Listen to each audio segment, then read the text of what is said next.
Hello friends, welcome back to the next lecture.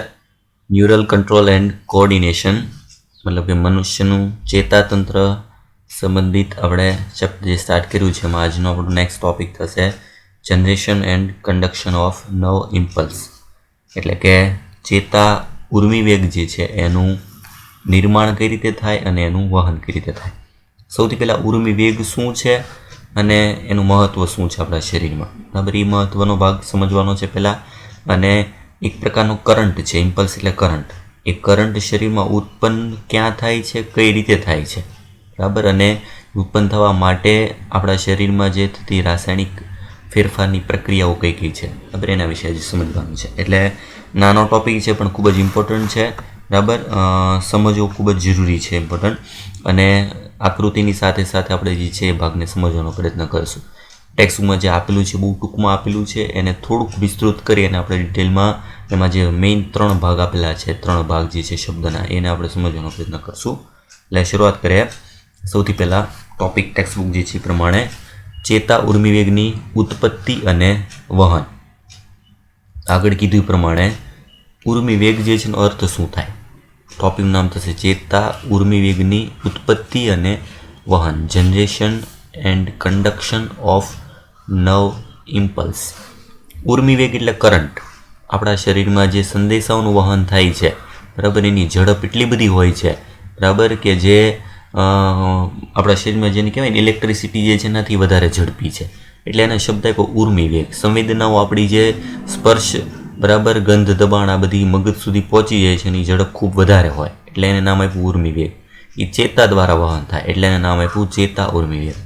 એની ઉત્પત્તિ કઈ રીતે થાય છે, કરંટ કેમ બને છે, ને એનું આગળ વહન કોના દ્વારા અને કઈ રીતે થાય છે આજે સમજવાનું છે, બરાબર? તો સૌથી પહેલાં ચેતાકોષો ઉત્તેજનાશીલ છે, એક્સાઇટેબલ કોષો છે। એનો મતલબ શું? તો કે આપણા શરીરમાં જે અલગ અલગ બધી સંવેદનાઓ સ્વીકારે છે, એ સંવેદનાઓ સ્વીકારવા માટે એના કોષને મૂળમાં આવેલા હોય એક જે છે મુખ્ય કોષ, એનું નામ છે ચેતાકોષો। એટલે કે આપણે અલગ અલગ 5 પ્રકારની સંવેદનાઓ ગ્રહણ કરીએ છીએ: સ્પર્શ, ગંધ, દબાણ, બરાબર, ઘ્રાણ, બરાબર, આ બધી જે છે સંવેદનાઓ, દબાણ, દરેકે દરેક ભાગ જે છે, આંખ, કાન, નાક, જીભ અને ચામડી, આ જે 5 સંવેદી આપણા જે શરીરના જે છે અંગો છે, એ જે સંવેદનાઓ ગ્રહણ કરીને મગજ સુધી પહોંચાડે છે, એ પહોંચાડવાનું કામ છે આ ચેતાકોષો।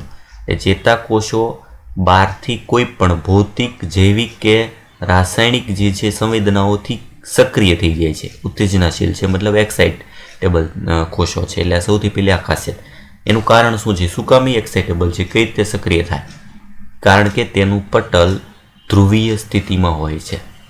ધ્રુવીય સ્થિતિમાં હોવું એનો મતલબ શું? સૌથી પહેલાં એનું પટલ એટલે આ કોષો જે છે એની બહારનું કોષ રસ પટલ એ ધ્રુવીય સ્થિતિમાં છે। ધ્રુવીય સ્થિતિમાં શું કામ હોય? તો તમે જાણો છો ચેતાકોષનું પટલ ધ્રુવીય શા માટે હોય?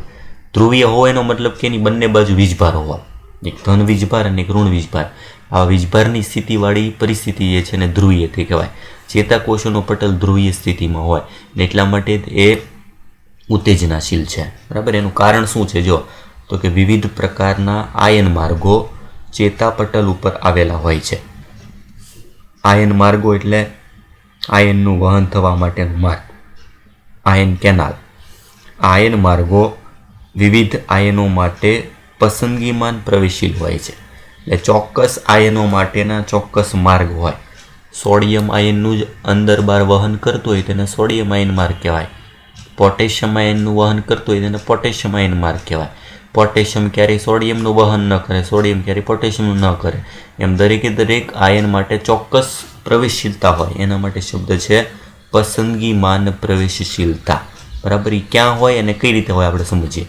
જ્યારે ચેતાકોષ કોઈ પણ ઉર્મિવેગનું વહન નથી કરતા, એટલે કે વિરામ અવસ્થામાં હોય, ત્યારે ચેતાક્ષ પટલ તુલનાત્મક રીતે પોટેશિયમ આયન માટે વધુ પ્રવેશશીલ અને સોડિયમ આયન માટે લગભગ અપ્રવેશશીલ હોય છે। તેવી જ રીતે ચેતાક્ષ રસમાં આવેલા ઋણભારિત પ્રોટીન માટે પટલ અપ્રવેશશીલ હોય છે। આજે છેલ્લી 3 લાઈન જે છે પછી સમજીએ, એ પહેલાં હું સામાન્ય માહિતી સમજી દઉં પહેલાં કે આ બધું શું છે। જો તો દાખલા તરીકે આપણે એવું ભણી ગયા, ચેતાકોષ જે છે એમાં કોષકાય આવેલો હોય, પછીનો ભાગ જે છે આવેલો હોય, આવી રીતે અક્ષતંતુ, છેડાના ભાગ જે છે એમાં ચેતોપાગમીય ગાંઠ. આ લઈ લઈએ શિખાતંતુ જે શાખામાં હોય. બરાબર. હવે જો મહત્વની બાબત, આમાં ચેતાકોષ જે છે એ ઉર્મિવેગનું વહન હંમેશા ઉર્મિવેગના વહનની દિશા બાજુ હોય, આગળથી પાછળ તરફ આ રીતે ઉર્મિવેગનું વહન થતું હોય. અહીંથી ચેતાકોષો કોઈ પણ પ્રકારની સંવેદનાઓ સ્વીકારે. એ સંવેદના કોઈ પણ પ્રકારની હોય, સ્પર્શ, ગંધ, દબાણ, રાસાયણિક ફેરફાર એવી કોઈ પણ જે છે સંવેદનાઓ હોય. સંવેદનાઓ સ્વીકારે, શિખાતંતુ દ્વારા કોષ કાયમાં જાય, ત્યાંથી વહન થાય આ નલિકામય માર્ગ દ્વારા. નલિકામય માર્ગ મતલબ કે આ થશે ચેતાક્ષ. આ જે ભાગ જે છે એ શું છે? ચેતાનો અક્ષ જેવો ભાગ, નળાકાર. એ ચેતાક્ષવાળો ભાગ જે છે, આ ચેતાક્ષવાળો ભાગ એને આપણે આટલો ભાગ દાખલા તરીકે ઝૂમ કરીને જોઈએ. બરાબર, કે ચેતાક્ષવાળા ભાગ જે છે એની ખાસિયત શું છે? તો કે ચેતાક્ષવાળો ભાગ જે છે એક નલિકામય માર્ગ છે. એમાં નલિકામય માર્ગ જે છે એમાં આ રીતનો ભાગ જોવા મળે છે. આ જે ભાગ જે છે ને આપણે આટલો ભાગ જોઈએ. ચેતાક્ષ જે છે એક પ્રકારનું પટલ છે, બે બાજુના ભાગમાં નળાકાર પટલ ધરાવતી આવી રચના. હવે આ જે રચના જે છે એમાં અંદરનો જે ભાગ જે છે, અંદરનો ભાગ, એને કહેવાય ચેતાક્ષ રસ. ચેતાક્ષ રસ મતલબ ચેતાકોષનું કોષ રસ. ચેતાકોષ રસ, ચેતાકોષ રસ એની અંદરનો ભાગ. બરાબર. અને આ જે ભાગ જે છે બે સાઈડના ભાગમાં, નીચેનો ભાગ અને ઉપરનો ભાગ, એ છે ચેતાપટલ. એટલે કે એની અંદર આવેલું કોષ રસ પટલ. અંદરનો ભાગ કોષ રસ અને બે બાજુના ભાગમાં ઉપર નીચે આવેલા છે આવા ચેતાપટલ. ચેતાપટલ વાળા ભાગ જે છે એમાં ખાસ પ્રકારના આયનોની અવર જવર થવા માટે ખાસ પ્રકારની રચનાઓ કેટલીક આવેલી છે. એ રચનાઓ કઈ છે? જો તો કે આ જે પટલ આવેલું છે, કોષરસ પટલ વિશે તમે ભણી ગયા 8મું ચેપ્ટર જે છે એમાં. કોષરસ પટલ હોય, ફોસ્ફોલિપિડનું બનેલું હોય, ચોક્કસ પ્રકારના આયનો માટે આયન માર્ગ આવેલા હોય, મંદ વહન, સક્રિય વહન, આ બધું ભણી ગયા તમે. એમાં દાખલા તરીકે સમજવા માટે આવો એક માર્ગ આવેલો છે.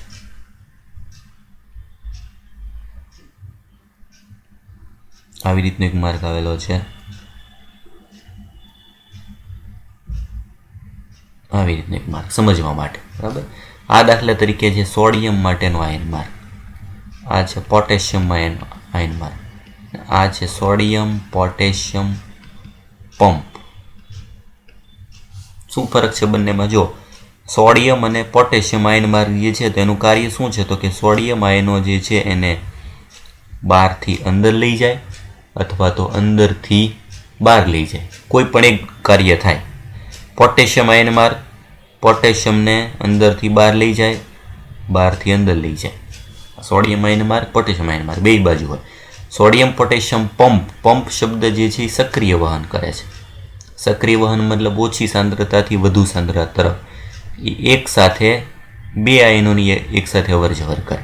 એમાં સોડિયમ અને પોટેશિયમ એક સાથે બે જે છે આર પાર વહન કરી શકે, એટલે એને સોડિયમ પોટેશિયમ પંપ શબ્દ આપેલો છે. તમે સક્રિય વહનના ઉદાહરણમાં 8મા ચેપ્ટરમાં ભણી ગયા.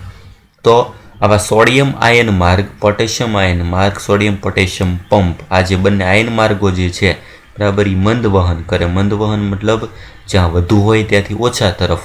આ જે ભાગ જે છે એ છે સક્રિય વહન કરવા માટેનો પંપ. આવા બધા માર્ગો જે છે એ ચેતાકોષ રસમાં આવેલા હોય. આવા આયન માર્ગો, આયન માર્ગ અને આયન પંપ, બે ઉદાહરણ આપ્યા મેં તમને.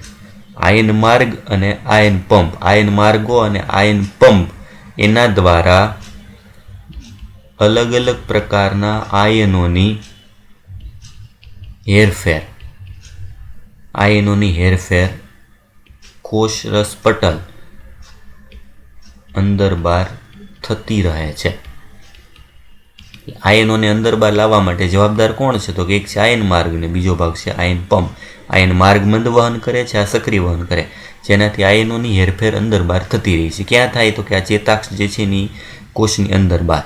એટલે ઘણીવાર બહારની બાજુ ધન વીજભાર હોય તો અંદર ઋણ વીજભાર હોય, ક્યારેક પાછું બહાર ઋણ વીજભાર હોય, ક્યારેક અંદર ધન વીજભાર હોય, આવું અદલા બદલી થયા કરે. હવે આવી અદલા બદલી થવાની સ્થિતિ જે છે એમાં ટોટલ 3 પ્રકાર છે જવાબદાર. એ 3 પ્રકારની સ્થિતિ કઈ? એ 3 પ્રકારની સ્થિતિ અને હું 3 શબ્દ જે છે તમને સમજાવું છું. 3 શબ્દ સૌથી ઇમ્પોર્ટન્ટ છે આખા ટોપિક માટે. આ કયા પ્રકારની સ્થિતિને નામ શું આપેલું છે જો. તો સૌથી અગત્યનું બાબત એને આપણે આકૃતિ પ્રમાણે સમજીએ. જો 3 શબ્દ આમાં આવશે. પહેલો જે ભાગ જે છે બરાબર, એનું નામ આપ્યું ધ્રુવીકરણ. ધ્રુવીયકરણ અથવા તો એના માટે શબ્દ છે વિશ્રામી કલા વીજ સ્થિતિમાન.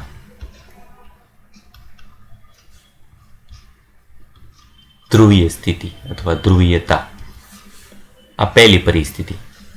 એમાં શું હોય એ સમજાવો. પછી બીજો પ્રકાર આવશે વિધ્રુવીકરણ. વિધ્રુવીકરણ એનું બીજું નામ છે સક્રિય કલા વીજ સ્થિતિમાન.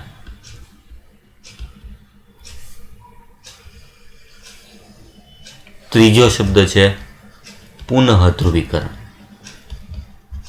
પુનઃ ધ્રુવીકરણ એ પણ થશે વિશ્રામી કલા સ્થિતિમાં. મુખ્ય 2 જ ભાગ છે. હવે આ જે 3 બાબતો જે છે એ સમજી લો એટલે આખો ટોપિક ખબર પડી જાય તમને. 3 જે છે એનો અર્થ શું છે જો. ધ્રુવીકરણ સ્થિતિ આ જે છે આ થઈ ગયું પહેલી સ્થિતિ, બીજી સ્થિતિ, ત્રીજી સ્થિતિ. મુખ્ય 2 જ છે પણ આ ધ્રુવીકરણ ફરીથી થવું એટલે એને કહેવાય પુનઃ ધ્રુવીકરણ. અર્થ શું છે જો, તો કે ધ્રુવીકરણ સ્થિતિ આપણું ચેતાકોષ જે છે એ વિશ્રામી સ્થિતિમાં, મતલબ ક્યારેય કોઈ પણ પ્રકારના આયનોની અવર જવર એમાં ન થતી હોય ત્યારે ચેતાકોષનો ચેતાક્ષ, આ જે નળાકાર ભાગ જે છે એમાં નોર્મલી કઈ સ્થિતિ હોય તો કે બહારની બાજુ ધન વીજભાર આવેલો હોય. યાદ રાખજો, બહારની બાજુ ધન વીજભાર, અંદરની બાજુ ઋણ વીજભાર. સેમ એ જ રીતે આ બાજુ પણ બહારની બાજુ ધન વીજભાર, અંદરની બાજુ ઋણ વીજભાર. જ્યારે ચેતાકોષ વિશ્રામી સ્થિતિમાં હોય ત્યારે બહારની બાજુ ધન વીજભાર હોય, અંદરની બાજુ ઋણ વીજભાર હોય. આવી સ્થિતિ જે છે એને કહેવાય ધ્રુવીયકરણ સ્થિતિ અથવા તો વિશ્રામી કલા વીજ સ્થિતિમાન. વિશ્રામી એટલે આરામ અવસ્થા, કલા એટલે આ પડદો, વીજ સ્થિતિમાન એટલે તફાવત, વિદ્યુતનો તફાવત, બહારની બાજુ અને અંદરની બાજુનો તફાવત. યાદ શું રાખવાનું? ધ્રુવીકરણ સ્થિતિ મતલબ ચેતાકોષ રસ જે છે બરાબર, ચેતાપટલની બહાર ધન વીજભાર અને અંદર ઋણ વીજભાર. આવી જ્યારે સ્થિતિ રહેલી હોય ત્યારે એને કહેવાય ધ્રુવીકરણ અવસ્થા. આરામની સ્થિતિમાં હંમેશા ચેતાકોષ આ પરિસ્થિતિમાં જોવા મળે. બહારની તરફ ધન વીજભાર હોય, અંદરની તરફ ઋણ વીજભાર હોય. આવું શું કામ છે? એનું કારણ અગત્યનું જે સૌથી અગત્યનો ભાગ જે છે એ છે એનું કારણ. કારણ આવું શું કામ? તો કે સામાન્ય સ્થિતિમાં બહારની બાજુ Na+ વધુ, બહારની બાજુ સોડિયમ આયનો વધુ હોય અને અંદરની બાજુ પોટેશિયમ તથા ઋણ પ્રોટીન, ઋણ ભારિત પ્રોટીન વધુ હોય. એટલે આ વીજભાર સર્જાયેલો હોય. બહારની બાજુ સામાન્ય સ્થિતિ હોય ત્યારે સોડિયમ આયન બહારની બાજુ વધારે હોય, અંદરની બાજુ પોટેશિયમ હોય બરાબર અને ઋણ પ્રોટીન હોય. બહારની બાજુ શું હશે? બહારની બાજુ સોડિયમ આયન વધુ હોય સામાન્ય સ્થિતિમાં, અંદરની બાજુ પોટેશિયમ હોય અને સાથે સાથે ઋણ પ્રોટીન હોય. અંદર ઋણ પ્રોટીન અંદરથી બહાર આવી શકતા નથી.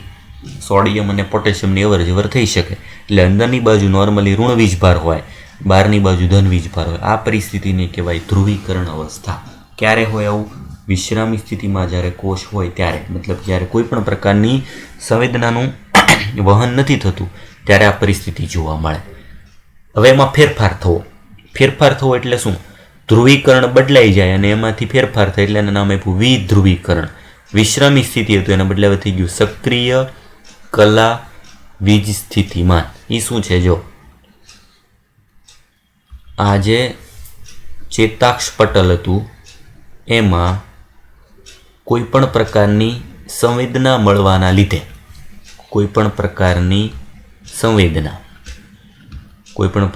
સંવેદના જ્યારે ગ્રહણ કરે ની સંવેદનાની તીવ્રતા પૂરતી હોય તો શું થઈ જાય તો કે આ જે સોડિયમ આયનો બહારની તરફ હતા એ એકાએક બધા સોડિયમ આયન માર્ગ ખુલી અને અંદર તરફ જતા રહેશે. શું થાય? સંવેદના જ્યારે કોઈ પણ પ્રકારની મળે એટલે જે સોડિયમ આયન માર્ગ હોય એ બધા એકાએક અંદર જવા માંડે એટલે અંદરની બાજુ ધન વીજભાર થઈ જાય. અંદરની બાજુ ધન વીજભાર અને બહારની બાજુ આવી જાય ઋણ વીજભાર. શું થઈ ગયું? જે પરિસ્થિતિ પહેલા હતી આખી બદલાઈ ગઈ. એટલે શું થઈ ગયું? અંદર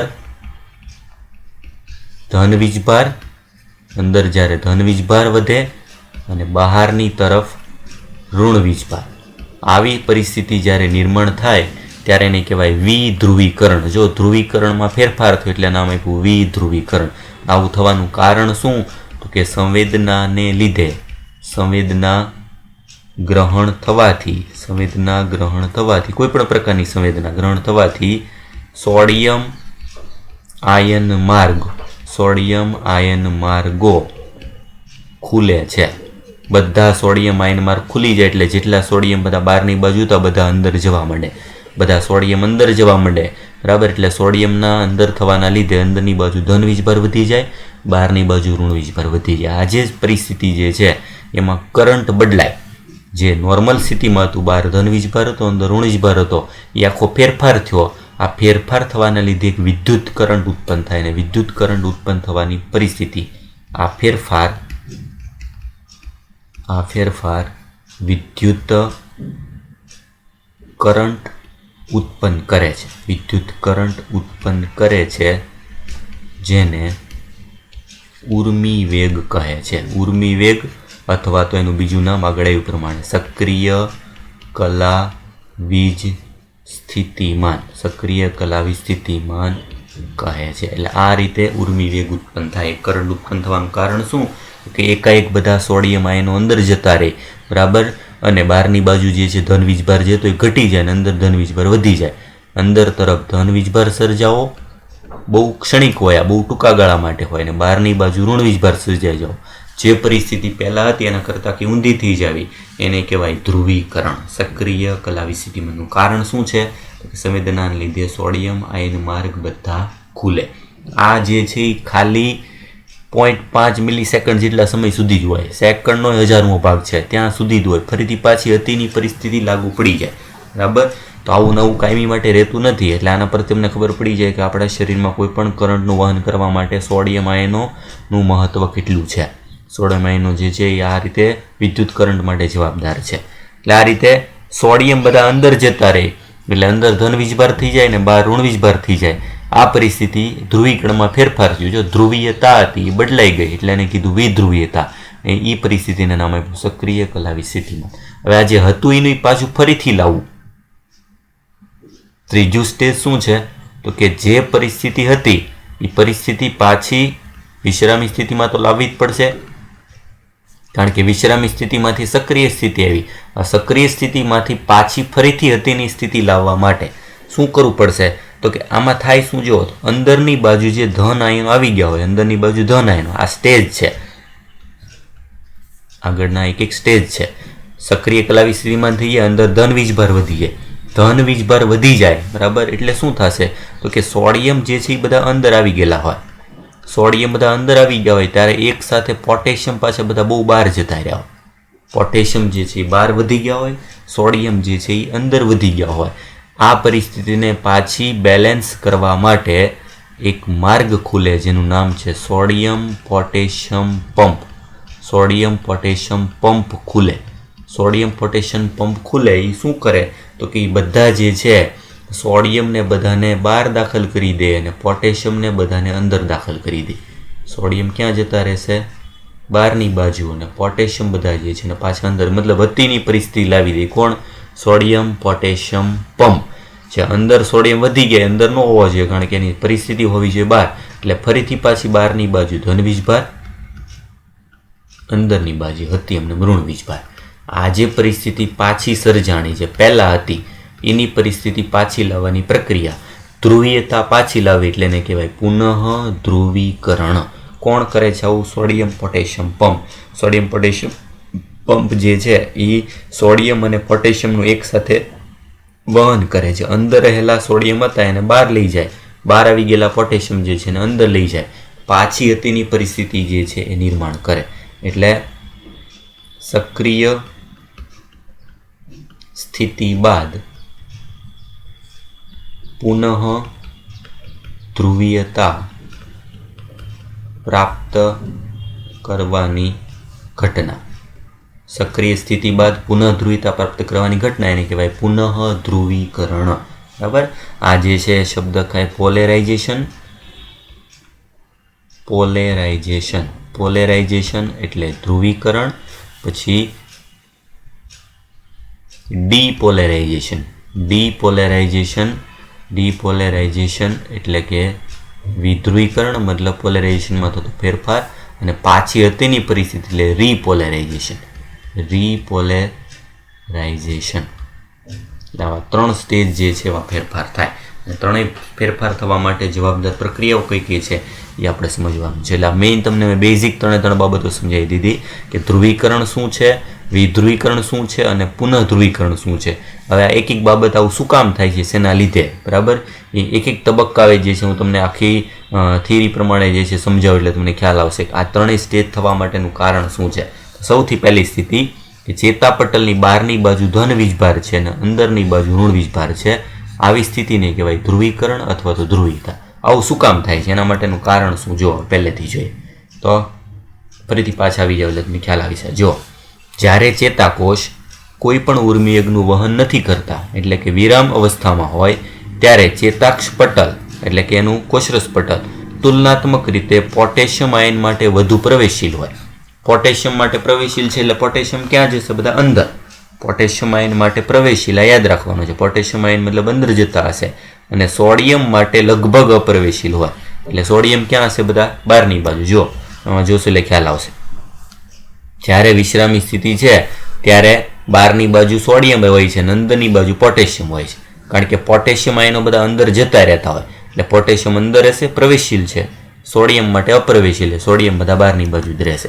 સાથે સાથે એક લાઈન, તેવી જ રીતે ચેતાક્ષ રસ એટલે કે અંદરનો ભાગ છે, અંદરનો ભાગ જે છે એમાં આવેલા ઋણ ભારિત પ્રોટીન પટલ અપ્રવેશશીલ હોય છે. મતલબ ઋણ ભારિત પ્રોટીન ક્યાં હશે? અંદરની બાજુ. એટલે તમારે યાદ શું રાખવાનું છે? જો આના પરથી મેઇન મહત્વની બાબત અહીંયા સમજવાની, એટલે મેં ટૂંકમાં લખી નાખ્યું કે જ્યારે ધ્રુવીકરણ સ્થિતિ હોય, વિશ્રામી સ્થિતિ હોય ત્યારે ચેતાકોષમાં બહારની બાજુ ધન વીજભાર હોય એનું કારણ સોડિયમ માટે અપ્રવેશશીલ હોય, અંદરની બાજુ પોટેશિયમ અને ઋણ પ્રોટીન જે છે આવેલા હોય. કારણ કે પોટેશિયમ પ્રવેશશીલ એટલે અંદર જતા રહે ને ઋણ પ્રોટીન પાછા અપ્રવેશશીલ છે, જે અંદર જ હોય બહાર નથી જઈ શકતા. એટલે આ બધી પરિસ્થિતિના લીધે બહારની બાજુ ધન વીજભાર સર્જાય અને અંદરની બાજુ ઋણ વીજભાર સર્જાય. આ પરિસ્થિતિને કહેવાય ધ્રુવીકરણ અવસ્થા. બરાબર. હવે એમાં ફેરફાર કઈ રીતે થાય જો એના પછીનું સ્ટેજ. પરિણામે ચેતાક્ષમાંનો ચેતાક્ષ રસ એટલે કે અંદરની બાજુ પોટેશિયમ આયન અને ઋણ ભારિત પ્રોટીનની ઊંચી સાંદ્રતા અને સોડિયમની ઓછી સાંદ્રતા ધરાવે છે. ક્યાં કીધું? ચેતાક્ષ રસ એટલે અંદરની બાજુ. ચેતાક્ષ રસ એટલે અંદરની બાજુ પોટેશિયમ અને ઋણ પ્રોટીન વધુ હોય અને સોડિયમ કેવા હોય? ઓછા હોય. એનાથી વિપરીત એટલે કે એનાથી વિરુદ્ધ પરિસ્થિતિ હોય બહારની બાજુ. ચેતાક્ષનું બહારનું પ્રવાહી પોટેશિયમની ઓછી સાંદ્રતા ધરાવે અને સોડિયમની વધુ સાંદ્રતા ધરાવે છે. આ જે મહત્વ આપણે સમજાય કે આવું થવાના લીધે શું થાય તો કે સોડિયમ જે છે એ બહારની બાજુ વધી જાય અને પોટેશિયમ જે છે એ અંદરની બાજુ વધી જાય અને અંદર બીજા કોણ વધી જાય? ઋણ ભારિત પ્રોટીન. તેથી સાંદ્રતા ઢોળાંશ સર્જાય છે. આ સાંદ્રતા ઢોળાંશ મતલબ કે બંને આયનો જે છે એનો ઢાળ સર્જાય. આ આયનીય ઢોળાંશ સમગ્ર વિશ્રામી કલામાં એટલે કે જ્યારે સમગ્ર વિશ્રામી સ્થિતિ હોય ત્યારે કલા એટલે કોષરસ પટલમાં સોડિયમ પોટેશિયમ પંપ દ્વારા આયનોના સક્રિય વહનથી જળવાય છે. જે છેલ્લા સ્ટેજમાં મેં કીધું તમને કે આવી પરિસ્થિતિ શું કામ જળવાઈ રહી છે? એ જાળવી રાખવા માટે જવાબદાર છે સોડિયમ પોટેશિયમ પંપ. એ શું કરે છે જો તો કે જે આ યાદ રાખવાનું છે, પૂછાય, જે 3 સોડિયમને બહારની તરફ લાવે છે અને 2 પોટેશિયમને કોષમાં વહન કરાવે છે. અહીંયા જે સમજે વે સોડિયમ પોટેશિયમ પંપ કઈ રીતે કાર્ય કરે છે તો એનું જે છે સાથે ક્રમ યાદ રાખવાનો છે.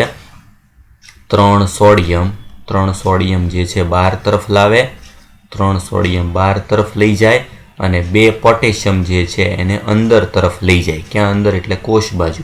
આવું કાર્ય કોણ કરે છે? સોડિયમ પોટેશિયમ પંપ, જે એક પ્રકારનું સક્રિય વહન છે. શું કામ? કારણ કે સોડિયમ અંદર વધી ગયા હતા, જો એને બહાર લઈ જવાના છે.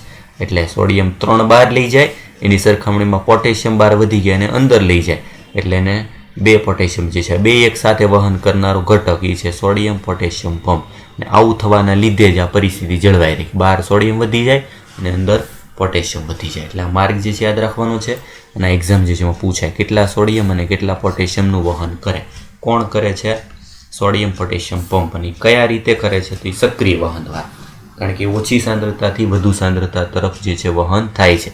કારણ કે સોડિયમ બહાર વધારે હોય એને બદલે એને અંદરથી બહાર લઈ જાય છે જો, અને પોટેશિયમ અંદર વધુ હોય એને બહારથી અંદર લઈ જાય છે, ઊંધી દિશામાં લઈ જાય છે. બરાબર? એટલે આ પ્રમાણે યાદ રાખવાનું છે. એના પછી જુઓ, પરિણામ સ્વરૂપે ચેતાક્ષ પટલની બાહ્ય સપાટી એટલે બહારની સપાટી ધન વીજભાર ધરાવે છે અને તેની અંદરની સપાટી ઋણ વીજભારિત જોવા મળે છે. તેથી તે ધ્રુવીકૃત છે. આ પહેલી પરિસ્થિતિનું નામ આપ્યું ધ્રુવીકરણ અવસ્થા. સમગ્ર વિશ્રામી ચેતાપળમાં વીજ સ્થિતિમાન ભિન્ન હોય છે, જેને વિશ્રામી કલાવી સ્થિતિમાન કહે છે, રેસ્ટિંગ પોટેન્શિયલ. આ જે ધ્રુવીકૃત અવસ્થા છે એનું બીજું નામ શું છે? વિશ્રામી કલાવી સ્થિતિમાન. મતલબ બહારની બાજુ વીજભાર જુદો છે, અંદરની બાજુ વીજભાર જુદો છે. બહાર ધન વીજભાર છે, અંદર ઋણ વીજભાર છે. આ પરિસ્થિતિને કહેવાય વિશ્રામી કલાવી સ્થિતિમાન. અને આને જ નામ આપ્યું ધ્રુવીયતા અથવા ધ્રુવીકરણ. પહેલી સ્થિતિ. હવે ફેરફાર કઈ રીતે થાય છે મહત્વની બાબત એ સમજવાની છે. જો એના પછીનું સ્ટેજ આ વિશ્રામી સ્થિતિ આવી ગયું. તમને ઇનડાયરેક્ટલી એવું પૂછે વિશ્રામી સ્થિતિ માટે શું જવાબદાર છે? તો જવાબદાર એ કે બહારની બાજુ ધન વીજભાર, અંદરની બાજુ ઋણ વીજભાર. કોણ કરે છે આવું? તો કે આગળ જ આવી ગયું પ્રમાણે કે અંદરની બાજુ પોટેશિયમ અને ઋણ પ્રોટીન વધુ હોય અને બહારની બાજુ સોડિયમ વધુ હોય. આ કારણ જવાબદાર છે. હવે નેક્સ્ટ એના પછી પરિસ્થિતિ બદલાય છે શું? જો આકૃતિ જે તમારા ટેક્સ્ટ બુકમાં આપેલી છે, બરાબર, એ પછી સમજાવું અને એક્સ્ટ્રા મેં લીધેલી છે.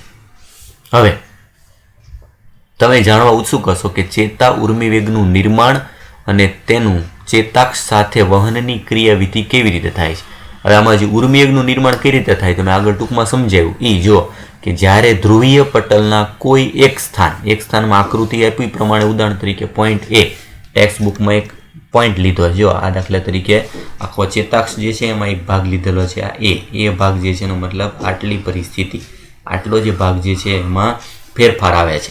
આખા ચેતાક્ષ જે છે એમાં આટલા ભાગમાં ફેરફાર શું આવે છે? જો ટેક્સ્ટ બુક પ્રમાણે કોઈ એક સ્થાન એ માટે એ સ્થાને જો ઉત્તેજના આપવામાં આવે, ઉત્તેજના એટલે સંવેદના, ત્યાં જો કોઈ પણ પ્રકારની સંવેદના ગ્રહણ થાય તો તે સ્થાને સોડિયમ આયન માટે તે મુક્તપણે પ્રવેશશીલ બને છે. તે મુક્તપણે પ્રવેશશીલ થઈ જાય એટલે સોડિયમ આયન જે છે અંદર દાખલ થવા માંડે, જેના પરિણામે સોડિયમ તીવ્ર ગતિથી અંદર આવે છે અને તે સ્થાને વિપરીત ધ્રુવીયતા થઈ જાય છે. એટલે ધ્રુવીયતા બદલાય એટલે જ્યાં ધન વીજભાર હતો ત્યાં ઋણ થઈ જાય, ઋણ હતો ત્યાં ધન થઈ જાય. એટલે કે પટલની બાહ્ય સપાટી ઋણભારિત બને છે અને અંદરની સપાટી ધનભારિત બને છે. આમ પટલના એ સ્થાનની ધ્રુવીયતા ઉલટી વિપરીત થાય એ પરિસ્થિતિને નામ આપ્યું વિધ્રુવીકરણ. જે ધ્રુવીકરણ હતું એનું બદલે નામ થઈ ગયું વિધ્રુવીકરણ. એ સ્થાને સમગ્ર રસ્તરમાં વિસ્થિતિમાનના આ તફાવતને સક્રિય કલાવી સ્થિતિમાન કહે છે. પહેલાં જો રેસ્ટિંગ પોટેન્શિયલ હતો વિશ્રામી કલાવી સ્થિતિમાન, એના બદલે હવે થઈ ગયું એક્શન પોટેન્શિયલ, જે મતલબ વહન થવાવાળો કરંટ, જેને સાચા અર્થમાં ચેતા ઉર્મી વેગ કહે છે. બરાબર? જો તમે ફેરફાર આકૃતિમાં જો એટલે તમને ખ્યાલ આવશે. સામાન્ય સ્થિતિ હતી જો એમાં શું હતું? બહાર ધન વીજભાર, અંદર ઋણ વીજભાર. એ સ્થાન જે છે અહીંયા કોઈ પણ પ્રકારની સંવેદના મળી, સંવેદના લીધે સોડિયમ બધા આયન માર્ગ ખુલ્યો, સોડિયમ જો પ્લસ અંદર જતા રહે બે બાજુથી, અંદરની બાજુ ધન વીજભાર થઈ ગયા, બહારની બાજુ ઋણ વીજભાર થઈ ગયા. આ પરિસ્થિતિ એને શું નામ આપ્યું? તો કે ધ્રુવીકરણમાંથી બદલાઈને થઈ ગયું આ વિધ્રુવીકરણ. એટલા ભાગમાં એ જ પરિસ્થિતિ મેં આ બીજી આકૃતિમાં દર્શાવ્યું છે. જો રેસ્ટિંગ એક્સોન એટલે વિશ્રામી સ્થિતિ. વિશ્રામી સ્થિતિ હોય ત્યારે શું હોય? જો બહારની બાજુ ધન વીજભાર, અંદરની બાજુ ઋણ વીજભાર. અને આયન માર્ગ છે, સોડિયમ આયન માર્ગ, પોટેશિયમ આયન માર્ગ અને સોડિયમ પોટેશિયમ પંપ જે નોર્મલી બંધ હોય. બી સ્થિતિ એક્સાઇટેડ એટલે સક્રિય સ્થિતિ. સક્રિય સ્થિતિમાં શું થઈ ગયું જો તો કે સ્ટિમ્યુલસ એપ્લાઇડ, કોઈ પણ પ્રકારનું જ્યારે સંવેદના મળે ત્યારે સોડિયમ બધા અંદર જવા માંડ્યા. સોડિયમ અંદર જવા માંડે એટલે અંદર ધન વીજભાર થઈ ગયો, અને પોટેશિયમ ત્યારે ત્યારે બહાર જવા માંડે એટલે બહારની બાજુ ઋણ વીજભાર થવા માંડે. આ ઋણ વીજભાર થવું એટલે ઇનડાયરેક્ટલી એવું સમજો કે ધન સોડિયમ જેટલા હતા એ ઘટવા માંડે, એટલે બંને બાજુની સરખામણીમાં ધન ને વીજભાર જે છે એનો વધારો ઘટાડો થાય છે. ધન વીજભાર જે પહેલાં હતો એ ઘટી જાય એટલે ઇનડાયરેક્ટલી ઋણ વીજભાર એવું દર્શાવ્યું છે. આ પરિસ્થિતિનું નામ આપ્યું ડીપોલેરાઇઝેશન. ડીપોલેરાઇઝેશન મતલબ કે સક્રિય કલાવી સ્થિતિમાં. આગળ શું થાય જો આ સ્થાનની તરત પછી એટલે કે ચેતાક્ષ પટલમાં ઉદાહરણ તરીકે બી સ્થાન, આકૃતિમાં આપણે ટેક્સ્ટબુકમાં પૂરવા, બી સ્થાનની બાહ્ય સપાટી પર ધન ભારિત, અંદરની સપાટી ઋણ ભારિત હોય છે. પરિણામ સ્વરૂપે અંદરની સપાટી ઉપર પ્રવાહ એ થી બી તરફ વહન થાય છે. પ્રવર્તમાન પ્રવાહનું પરિભ્રમણ પૂર્ણ કરવા બાહ્ય સપાટી ઉપર પ્રવાહ બી થી એ તરફ સ્થાનાંતરિત થાય છે. આકૃતિ દ્વારા સમજાવો થાય શું જો જે ફેરફાર આવ્યો હતો પહેલા એ સ્થાનમાં ફેરફાર જે આવ્યો, પહેલા ધન વીજભાર અહીંયા હતો, ધન વીજભાર જે છે એ સ્થાનમાં બદલાઈને ક્યાં આવ્યો, અંદરની બાજુ. આટલો ભાગ એ સ્થાન છે. એ સ્થાન પછીનો આ ભાગ જે છે દર્શાવ્યો છે બી ભાગ. જો આકૃતિ પ્રમાણે તમે જોશો એટલે આટલો ભાગ બી છે. બી ભાગમાં શું થાય તો કે અંદરની બાજુ ધન વીજભાર આવી ગયો. ધન વીજભાર અંદરની બાજુ એ થી બી તરફ વહન પામે, એ થી બી તરફ જશે, કારણ કે અંદર ધન વીજભાર છે. બીમાં તો બહારની બાજુ ધન છે અને અંદર ઋણ હતું. તો એ પરિસ્થિતિ બદલવા માટે અંદરનો ધન વીજભાર આગળ વધે. આગળ વધે મતલબ કરંટ આગળ જાય. આગળ જાય એટલે એ થી બી તરફ આવશે તો બીમાં પાછી આ જ પરિસ્થિતિ આવી જશે. બીમાં જે ઊંધી પરિસ્થિતિ ફરવા મળશે, બહારની બાજુ જે છે એ ધન હતું એને બદલે ઋણ ને અંદરની બાજુ ધન થવા મળશે. આ પરિસ્થિતિ અંદરની બાજુ એ થી બી તરફ જાય, આનું આ ચક્ર પૂરું કરવા માટે પાછું બહારની બાજુ બી થી એ તરફ જાય. એટલે શું થઈ ગયું જો આવી રીતે ધ્રુવીકરણ પરિસ્થિતિ પહેલા હતી કઈ જગ્યાએ, એ જગ્યાએ બી જગ્યાએ જશે ત્યારે એ થી બી તરફ જાય તો ધ્રુવીકરણમાંથી થશે વિધ્રુવીકરણ, ધ્રુવીકરણમાંથી વિધ્રુવીકરણ, બીમાં પણ થશે વિધ્રુવીકરણ, વિધ્રુવીકરણ. કરંટ એ થી બી તરફ આવી ગયો તો બી થી એ તરફ પાછું શું થાય તો બહારની બાજુ બી થી એ તરફ પાછું પુનઃ ધ્રુવીકરણ થશે, પુનઃ ધ્રુવીકરણ. બરાબર. આ પરિસ્થિતિ જે હતી એ પ્રમાણે લાવવા માટે એટલે આમ કરંટ અંદરની બાજુમાં આગળ ને આગળ જતો રહેશે, કરંટ આગળ ને આગળ જતો રહેશે ને પાછળ પાછી હતીની પરિસ્થિતિ લાવતા છે. એટલે પરિસ્થિતિ જે છે એ પ્રમાણે થાય. અહીંયા જે આકૃતિ દર્શાવી એ પ્રમાણે જો આ દિશામાં કરંટ દર્શાવે છે. પહેલાં સામાન્ય સ્થિતિ હતી, સામાન્ય મતલબ વિશ્રામી સ્થિતિ. પછી આટલો ભાગ જે છે એ કયો છે તો કે સક્રિય સ્થિતિ, સક્રિય કલાવી સ્થિતિમાં. આમ જેમ જેમ આગળ જતો જશે એમ આગળ જે છે એ ફેરફાર વધતો જાય ને પાછળ હતોની પરિસ્થિતિ આવે. પાછળ આવતી પરિસ્થિતિ કઈ છે તો કે પુનઃ ધ્રુવીકરણ, પુનઃ ધ્રુવીકરણ. એટલે આ પેલું દિવાસળીથી આપણે કોઈ પણ એક તાતણો હોય ને એને ખાલી સળગાવવું પડે એવી પરિસ્થિતિ. આ જે સંવેદના કોઈ પણ છે સંવેદના એકવાર અડી જાય એટલે ત્યાં એક પ્રકારનું કરંટ ઉત્પન્ન થઈ ગયું. કરંટ ઓટોમેટિક આગળ વધશે, પછી કરંટ આગળ વધતો જશે ને પાછી હતીની પરિસ્થિતિ આવતી. એ પરિસ્થિતિ નામ આપ્યું પુનઃ ધ્રુવીકરણ. એટલે વિશ્રામી સ્થિતિ એમાં બહારની બાજુ ધન, અંદરની બાજુ ઋણ. સક્રિય સ્થિતિ બહારની બાજુ ઋણ, અંદરની બાજુ ધન, અને ફરીથી પાછી હતીની સ્થિતિ બહારની બાજુ ધન, અંદરની બાજુ ઋણ. આવી પરિસ્થિતિ કન્ટિન્યુઅસ જે છે સ્ટેપ બાય સ્ટેપ ચાલ્યા કરે. 3 તબક્કામાં દર્શાવી એ, બી અને સી. બરાબર. આ વિશ્રામી, સક્રિય અને ફરીથી પુનઃ ધ્રુવીકરણ. આમ આગળ ઉર્મિક જે છે એ ચાલતો રહેશે. એની જ વસ્તુ આમાં આકૃતિ એ અને બી પોઈન્ટ પ્રમાણે દર્શાવ્યું છે. એટલે જો બહારની તરફ પ્રવાહ કઈ દિશામાં ચાલે, બી થી એ, અને અંદરની તરફ એ થી બી. જેથી ચોક્કસ સ્થાન એ થી સ્થાનની ધ્રુવીયતા ઉલટી થાય છે અને બી સ્થાન ઉપર સક્રિય કલાવી સ્થિતિમાં ઉત્પન્ન થાય. શું થશે તો કે એ સ્થાને વિધ્રુવીકરણ હતું ત્યાંથી જશે બી સ્થાને. બી ખરેખર કેવું હતું તો કે બી હતું વિશ્રામી સ્થિતિમાં, ત્યાંથી આવી જશે સક્રિયમાં, અને પાછું જે છે હતી એમનું સ્થિતિ ચાલતી રહેશે. આમ ઉર્મી વેગ એટલે કે સક્રિય કલાવી સ્થિતિમાન સ્થાન એ થી ઉત્પન્ન થઈ અને સ્થાન બી એ પહોંચે છે. આમ બી, સી, ડી આમ આગળ જે છે એ સ્થાન બદલાણા કરશે. ચેતાક્ષની લંબાઈને અનુસરીને ક્રમિક પુનરાવર્તન થાય છે અને પરિણામ સ્વરૂપે ઉર્મી વેગનું આગળ વહન થાય છે. ઉત્તેજના દ્વારા પ્રેરિત સોડિયમ આયનની વધુ પ્રવેશશીલતા ખૂબ જ ટૂંકજીવી હોય છે. તે પોટેશિયમની પ્રવેશશીલતાના વધારાને ત્વરિત અનુસરે છે. આમાં શું થાય છે જો તો કે જ્યારે સક્રિય કલાવી સ્થિતિમાન થાય ત્યારે પ્રેરિત સોડિયમની પ્રવેશશીલતા હોય બહુ ટૂંકજીવી હોય. સોડિયમ અંદર દાખલ થઈ જાય છે પણ બહુ ટૂંકા ગાળા માટે હોય અને પોટેશિયમની પ્રવેશશીલતા વધારે હોય. સેકન્ડના ભાગોમાં પોટેશિયમ પટલ બહારની બાજુ પ્રસરણ પામે છે અને ઉત્તેજનાના સ્થાને પટલમાં વિશ્રામી કલાવી સ્થિતિમાન પુનઃસ્થાપિત થાય છે અને તંતુ ફરી એકવાર આગળની ઉત્તેજના માટે જવાબદાર બને છે. એટલે આખી પરિસ્થિતિ જે છે એ આ રીતે આગળ મેં સમજાવ્યું પ્રમાણે જો પહેલાં હતું ધન વીજભાર, અંદર ઋણ વીજભાર. આ પહેલી સ્થિતિ કઈ છે તો કે એ સ્થિતિ વિશ્રામી સ્થિતિ. પછી બદલાણી પરિસ્થિતિ, આ બી સ્થિતિ. આ શું છે તો કે અંદર જે છે બધા સોડિયમ જતા રહ્યા, બરાબર, બહાર જતા રહ્યા પોટેશિયમ, બરાબર. હવે ત્રીજા સ્ટેજમાં શું થાય તો કે અહીંયા સોડિયમ માર્ગ બંધ થઈ જાય, સોડિયમ માર્ગ બંધ થાય અને પોટેશિયમ માર્ગ ચાલુ રહે. પોટેશિયમ માર્ગ ચાલુ એટલે પોટેશિયમ ક્યાં જતા રહેશે? પોટેશિયમ બહાર બધા ચાલુ રહેશે. એટલે બહારની બાજુ ધન વીજભાર વધેલો જે છે રહેશે. અંદરની બાજુ જે છે સોડિયમ આયન માર્ગ બંધ થઈ ગયા. તો આ પરિસ્થિતિને પાછી લાવવા માટે શું ખુલશે તો કે sodium potassium pump. Sodium potassium pump ખુલે. બહારની બાજુ 3 સોડિયમને લઈ જશે, અંદરની બાજુ 2 પોટેશિયમને લઈ જશે. આ પંપ ખુલે એટલે ફરીથી પાછી હતીની સ્થિતિ, બહાર ધન વીજભાર, અંદરની બાજુ ઋણ વીજભાર સર્જાય. આ પરિસ્થિતિને શું કહેવાય? પુનઃ ધ્રુવીકરણ. આ પહેલું હતું વિશ્રામી સ્થિતિ, બીજું હતું સક્રિય કલાવી સ્થિતિમાન અને ફરીથી પાછું પુનઃ ધ્રુવીકરણ, બરાબર. આ પરિસ્થિતિ જેના માટે જવાબદાર છે સોડિયમ પોટેશિયમ પંપ, બરાબર.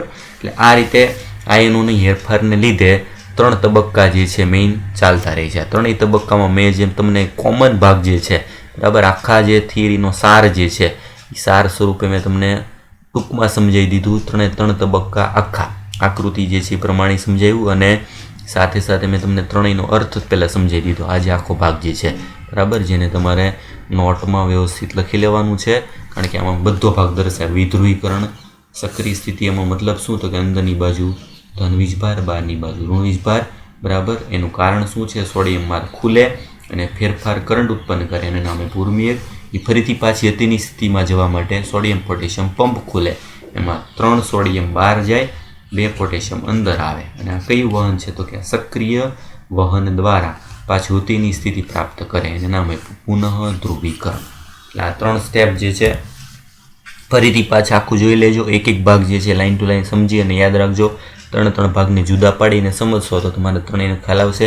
ક્વેશ્ચન એ રીતે પૂછાય, સક્રિય સ્થિતિમાન શું કહેવાય, વિશ્રામી સ્થિતિમાન શું કહેવાય અને પુનઃ ધ્રુવીકરણ સ્થિતિ શું કહેવાય, એના માટે જવાબદાર ઘટના કઈ છે, બરાબર. એ પ્રમાણે પૂછાય છે. એટલે ટેક્સ્ટબુકમાં એ પૂછે એ પ્રમાણે લાઈન ટુ લાઈનના સાથે જે લખાવેલું છે એ લખાવેલું ભાગ જે છે તમારે ટૂંકમાં નોટ આઉટ કરી અને નોટમાં લખી અને સાથે સાથે સમજવાનો પ્રયત્ન કરજો, બરાબર. બાકી આગળનો ભાગ નેક્સ્ટ લેક્ચરમાં ભણશું.